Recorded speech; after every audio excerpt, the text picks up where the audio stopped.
Hola, queridos hermanos y hermanas, estimados jóvenes, queridos amigos. Quisiera entregarle un cariñoso saludo para este santo día de reposo, de manera muy especial a nuestras hermanas, porque hoy se están cumpliendo 25 años del Ministerio de la Mujer, este nuevo ministerio que ha tenido un rol, un papel muy importante que desarrollar dentro de nuestra amada Iglesia. Un abrazo para todas nuestras queridas hermanas y especialmente para aquellas que trabajan activamente en lo que es el Ministerio de la Mujer. La meditación en el día de hoy estará centrada en algunas declaraciones de la palabra del Señor en relación a un tema que me parece importante reflexionar en él, sobre el Dios invisible que la Biblia nos va presentando. Voy a leer una declaración tomada de la segunda epístola escrita por el apóstol Pablo, segunda a los Corintios, capítulo 4, y desde el versículo 15 hasta el 18. La palabra del Señor dice así: porque todas estas cosas padecemos por amor a vosotros, para que abundando la gracia por medio de muchos, la acción de gracia sobreabunde para la gloria de Dios. Por tanto, dice el apóstol, no desmayamos. Antes, aunque nuestro hombre exterior se va desgastando, el interior no obstante se renueva de día en día. Porque esta leve tribulación momentánea produce en nosotros un cada vez más excelente y eterno peso de gloria, no mirando nosotros las cosas que se ven, sino las que no se ven, pues las cosas que se ven son temporales y las que no se ven son eternas. ¿Cuánta verdad hay en estas palabras del apóstol San Pablo? El Espíritu Santo dio a este siervo del Evangelio, a este paladín de la verdad, a este gran pastor y evangelista, sabiduría especial para explicarnos, en primer lugar, ¿cierto?, la trascendencia, los alcances, la implicancia y la importancia de la gracia de Dios que opera en todos los discípulos del Señor, en todos los creyentes, en sus hijos, en su iglesia, en su pueblo, en los que creemos en Él, en los que seguimos al Señor. Y pone de relieve, ¿verdad?, que la gracia de Dios, que ese don de Dios, donde nos entrega un favor inmerecido de su propia bondad y misericordia eterna, como una expresión misma de su amor, llamada gracia, ¿verdad?, que es abundante en aquellos que creen y siguen y sirven al Señor. Además dice que la gracia produce en nosotros gratitud, acción de gracia. ¿Verdad? Cuando la gracia está en el contexto del don de Dios, es el favor divino que Él pone al alcance del pobre pecador, ¿cierto?, lo que necesita para tener esperanza de redención y de liberación del poder del pecado. Pero cuando habla de la gracia a nivel humano, está hablando de la forma como nosotros le respondemos al Señor con gratitud, con acción de gracia, quiere decir con agradecimiento, con reconocimiento a la bondad y a la misericordia del Señor. Por tanto, dice entonces el apóstol, nosotros no desmayamos, es decir, aunque tengamos momentos débiles, tengamos momentos donde nos equivocamos, erramos, pecamos, caemos, tropezamos, pero nos levantamos y seguimos adelante, ¿verdad? Y sabemos, por otro lado, la triste realidad del desgaste rápido de nuestra vida en este mundo, porque nuestra vida para todo es relativamente corta. Hay algunos que el Señor permite su nacimiento y después de pocos días pueden dejar de existir, ¿verdad? Me dio mucha pena cuando escuché en las noticias hoy de un bebé de 9 meses que murió de COVID acá en Chile, en la Ligua, me parece. Hermanos queridos, y otros pueden durar pocos años, algunos pueden morir en cualquier etapa de la vida, pero cuanto más 80, 90 años con toda su fortaleza, es molestia y trabajo. Lo normal es que la persona, si el Señor le permite el desarrollo normal de esta vida, ¿verdad?, con el pasar de los años, los que vamos entrando a la vejez, poco a poco nuestras fuerzas van decayendo. Se va desgastando nuestro cuerpo, nuestras capacidades, ¿verdad?, nuestras facultades físicas, mentales, ¿cierto?, etcétera. Pero hay una realidad muy distinta en el aspecto espiritual. Dice: el hombre interior se renueva de día en día. Y este milagro espiritual solamente lo produce el Señor en su gracia, para todos aquellos que creen en Él, que confían en Él y que esperan en el Señor, que han aprendido a caminar con Él, que están seguros de la realidad de un Dios de amor y de un Dios, cierto, que condesciende con nosotros, condescendió en la historia al mandar a su propio Hijo a nacer en este mundo hace unos 2000 años, y que, habiendo cumplido Cristo su gran misión, el propósito de su venida a este mundo, y habiendo logrado la victoria sobre el poder del pecado y la muerte, regresó al Padre para cumplir otra etapa en el plan de salvación. Sin embargo, como Él lo prometió, vino desde los cielos de una manera especial, es cierto, por mandato del Padre y del Hijo, el Santo Consolador, el Espíritu de verdad, invisible a nuestra vista, que el mundo no lo conoce, pero nosotros lo conocemos, y Él nos acompaña día a día para que nosotros podamos seguir perseverando en los caminos de la fe, ¿verdad?, y permitiendo esa renovación espiritual que solamente puede producir el Señor en aquellos que confían en Él. Y luego el apóstol dice en el verso 17: porque esta leve tribulación momentánea produce en nosotros un cada vez más excelente y eterno peso de gloria. La tribulación, las pruebas de esta vida, los problemas que sufrimos aquí, las vicisitudes, ¿cierto?, esos momentos a veces de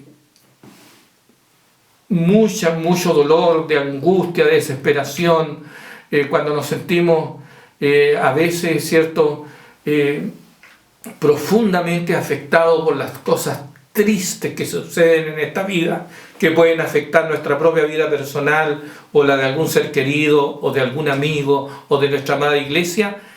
No importa, hermanos queridos, no importa, amigos, las cosas de aquí son pasajeras todas. Es una leve tribulación, porque nosotros vamos de viaje por la fe rumbo a nuestro hogar definitivo. Vamos al lugar que nos prometió nuestro amado Señor y Salvador.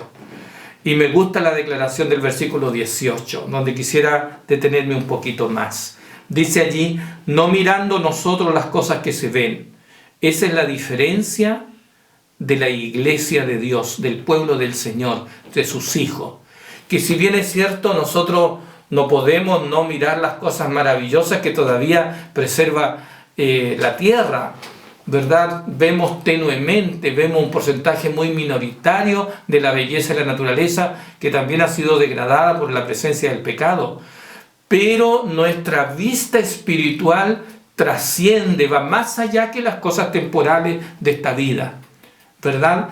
Porque nosotros, por la fe, miramos aquellas cosas, ¿cierto?, que van más allá de las cosas de esta vida presente. Por eso el apóstol dice: nosotros, los hijos del Señor, no somos de los que debemos quedarnos mirando y contemplando, ¿verdad?, y focalizando nuestra vista, nuestros intereses, ¿verdad?, nuestras energías en las cosas pasajeras de esta vida.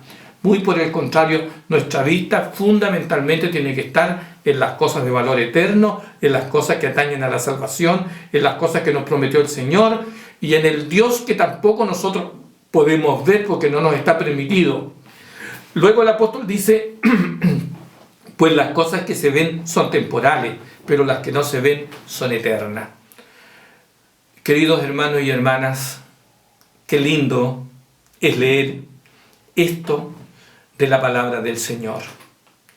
El apóstol Pablo dice, hermanos, que hubieron algunos hombres que aprendieron a vivir mirando las cosas que no se ven. Esos son hombres de fe. Menciona varios, pero por razones de tiempo no podemos detenernos en todos ellos. Uno de estos grandes hombres, hermanos, fue Moisés, siervo de Dios. La Biblia dice en Hebreo 11, versículo 27, que por la fe Moisés dejó a Egipto, no temiendo de la ira del rey, porque se mantuvo y se sostuvo como viendo al invisible. Bueno, Moisés en su larga vida de 120 años, ¿verdad?, que tuvo 3 periodos claramente, o 3 etapas en su vida que se destacan de manera singular por lo que pasó con la vida de este siervo de Dios en esa etapa. Pero durante toda la vida de Moisés, ¿cierto?, en la vida de este hombre, desde su niñez se le enseñó a confiar en Dios. Su piadosa madre, su fiel padre, lo guiaron en las cosas, ¿cierto?, de la verdad revelada de Dios y de los propósitos de Dios, que progresivamente Moisés fue comprendiendo. Al comprender también el plan que Dios tenía para con él, ¿verdad?, de ser el libertador humano, mediante el cual Dios obraría maravilla para la liberación de su pueblo después de estar 400 años bajo la esclavitud egipcia. En las diferentes etapas de la vida de este siervo de Dios, aun cuando él tuvo privilegios muy importantes que no le ha sido permitido a la gran mayoría de los seres humanos en esta tierra, de la manifestación de la gloria de Dios. Pero nunca él vio cara a cara a Dios, estuvo cerca de Dios. La Biblia dice que no hubo otro hombre en la tierra que haya visto a Dios cara a cara, en el sentido de que estuvo cerca, contempló manifestaciones de la gloria de Dios. Vio, ¿cierto?, allí el Sinaí, que en medio de los relámpagos, de los truenos, vio una figura gloriosa, excelsa. Dice que en algún momento Moisés le pidió que le mostrara su gloria, ¿ya? Y el Señor le dijo: mira, Moisés, no puedes ver mi rostro, no puede ver hombre en la tierra que vea mi rostro y siga viviendo, va a morir. Pero dice en una parte del libro de Éxodo que Moisés vio el costado del Señor Jehová. Es decir, vio una personalidad que hasta para el lenguaje humano, ¿cierto?, es difícil de describir. La gloria, ¿cierto?, lo excelso de la personalidad de nuestro Dios. Así, hermanos queridos, lo importante es recordar que, en síntesis, Moisés aprendió a vivir como viendo al invisible. Él vivió una vida donde todos los días aprendió a caminar con Dios.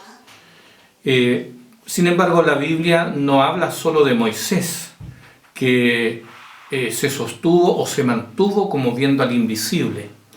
Hay testimonio de otros héroes de fe, algunos de los cuales también menciona el apóstol Pablo y en Hebreos 11, pero hay otros que no se mencionan y que fueron grandes hombres de fe. Yo quisiera referirme a otro gran patriarca que vivió según la inspiración antes que Moisés. Me refiero al patriarca Job. Todos nosotros, o muchos de nosotros, conocemos la historia de este hombre de Dios. Un hombre fiel, un hombre de fe, un hombre recto. La Biblia dice que era un hombre perfecto y recto, temeroso de Dios y apartado del mal. El Señor le había permitido una hermosa familia y súbitamente su vida cambia porque recibe terribles pruebas lanzadas directamente por el enemigo de Dios, que lo llevó a perder su salud, a perder su familia y todos los bienes materiales que él llegó a tener, que eran muchos. Al cambiar rápida y drásticamente su vida, la fe de este hombre de Dios fue puesta a prueba en extremo. Y por muchos días él se mantuvo de una manera tan íntegra que jamás atribuyó despropósito alguno a una intervención divina por lo que le estaba pasando. Siempre reconoció que esto, ¿verdad?, si Dios lo estaba permitiendo, era por alguna razón. Las pruebas fueron muy fuertes para él. Hasta sus amigos, ¿verdad?, lo lamentaron y lo lloraron. Y muchas veces, ¿cierto?, en vez de ser apoyo para él, se tornaron en duros jueces, críticos de su fe. Lo mismo que su propia esposa, que en algún momento hasta llegó a decir como las mujeres insensatas hablado. que lo instaba o lo animaba para que renegara de Dios. Sin embargo, él mantuvo su confianza en el Señor. Aunque las pruebas fueron extremadamente duras, sin embargo la fe lo mantuvo en pie, aún en las horas más difíciles de la vida de este patriarca de Dios. En algún momento llegó a decir, ¿cómo me gustaría que lo que yo siento dentro de mi alma, a pesar de mi dolor físico, a pesar de mi sufrimiento, ¿verdad? Pero a mí me gustaría que alguien con cincel de hierro, en piedra, escribiera con palabra, en letra, lo que yo siento dentro de mí, y que ese mensaje quede esculpido en piedra, para que las generaciones postreras, ¿verdad?, no olviden o conozcan que hubo un hombre que aprendió aún en las pruebas más difíciles a esperar y a confiar en su Dios. Y llegó a decir estas maravillosas palabras, que están en el capítulo 19, verso 25 del libro de Job. Yo sé, dijo él, que mi Redentor vive, y al fin se levantará sobre el polvo, y después de deshecha está mi piel, en mi carne de ver a Dios. Y mis ojos lo verán, y no otro, aunque mi corazón desfallece dentro de mí. Qué lindas palabras, amada iglesia. Este hombre de Dios llegó a declarar y a confesar que él estaba seguro de que tenía un Redentor. Redentor implica de alguien, ¿cierto?, que lo compró a un precio infinito. Él logró entender, ¿verdad?, que tenía un Redentor verdadero, ¿cierto?, que era el Hijo de Dios. Y llegó a profesar, ¿cierto?, y a decir para las generaciones presentes y futuras que él estaba seguro, por la fe, que algún día con sus ojos iba a ver a Dios. Y hermanos míos, esa es la esperanza también de los fieles hijos del Señor a través de todas las generaciones.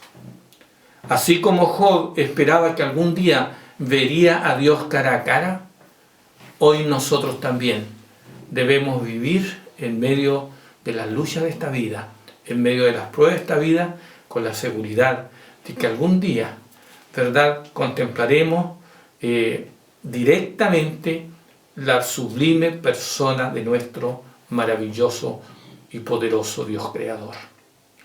También el salmista expresa en estas palabras, en estos términos, la maravillosa declaración del Salmo 17, donde el rey David dice estas bellas palabras. Dice: en cuanto a mí, veré tu rostro en justicia. Estaré satisfecho recién cuando despierte a tu semejanza. La esperanza del rey David era que algún día sus ojos verían en justicia a su Dios.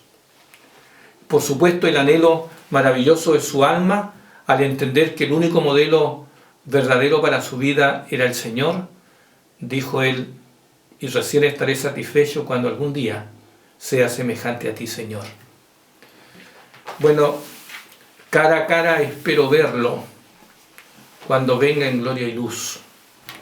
Cara a cara, allá en los cielos, he de ver a mi Jesús, dice un himno. Solo tras oscuro velo hoy lo puedo aquí mirar, pero pronto viene el día en que su gloria ha de mostrar. Mientras esperamos ese maravilloso día, nosotros seguimos por la fe, viviendo una vida como viendo al invisible, seguros de que Él está con nosotros. En algún momento el Señor Jesús, nuestro amado Salvador, el Hijo del Dios viviente, le dijo a Nicodemo: Nicodemo, mira, el viento sopla de donde quiere, oye su sonido, mas no sabe de dónde viene ni a dónde va. Así es todo aquel que es nacido del Espíritu. Querido hermano, ¿alguno de nosotros ha visto alguna vez el viento? Estimados amigos, ¿ha visto usted alguna vez el viento? por lo menos yo nunca. En verdad es invisible a la vista humana. El viento es una fuerza tal, es cierto, con diferentes intensidades, que le puede levantar polvo, partícula, hoja, muchas cosas, ¿verdad? Pero ¿quién ha visto el viento? Nadie. Y no porque no lo veamos, deja de existir. El viento es una realidad. ¿Usted ha visto el átomo? Yo nunca. Pero todos sabemos de la realidad de la existencia del átomo y de las fuerzas y las energías que están en su núcleo y que el hombre ha explorado y ha experimentado con ello, produciendo fuerzas simplemente extraordinarias y causando, por el mal uso de ellas en algunos casos, tremendas destrucciones. Recordando, por ejemplo, lo que significó para el mundo el lanzamiento de la primera y segunda bomba atómica sobre Nagasaki e Hiroshima, esas ciudades japonesas, en la Segunda Guerra Mundial, allí en 6 y 9 de agosto de 1945. ¿Ha visto usted el COVID? Yo no lo he visto, ¿verdad? Dicen los científicos que estudian estas ciencias del micromundo, ¿verdad?, que es tan pequeño que caben, escuchaba el otro día, cientos de ellos en el diámetro de un pelo. Pero no porque no lo vea, deja de ser real. Bueno, yo no veo a Dios. No me está permitido todavía. Hay un muro de separación, hay una barrera que levantó el vil enemigo que es el pecado. Pero por la fe nosotros caminamos y vivimos con fe, con seguridad, con certeza, con confianza y con esperanza, mientras esperamos el cumplimiento de aquella profecía que aún no terminan de cumplirse. Las promesas del regreso del Señor con absoluta seguridad. Y llegará la hora, llegará el día en que veremos la faz de su rostro, veremos a nuestro Señor y tendremos el privilegio de estar en la presencia también de nuestro Padre Dios. Mientras dure nuestra vida, mientras duren nuestros días, aprendamos a vivir, aprendamos a mantenernos en la fe, aprendamos a confiar en el Señor y aprendamos, ¿cierto?, a mirar con confianza como viendo al invisible. Y por la fe contemplándole, el Señor también operará en nosotros esa paulatina transformación de nuestra alma, hasta el día en que la obra de Dios se cumpla y se termine en nosotros.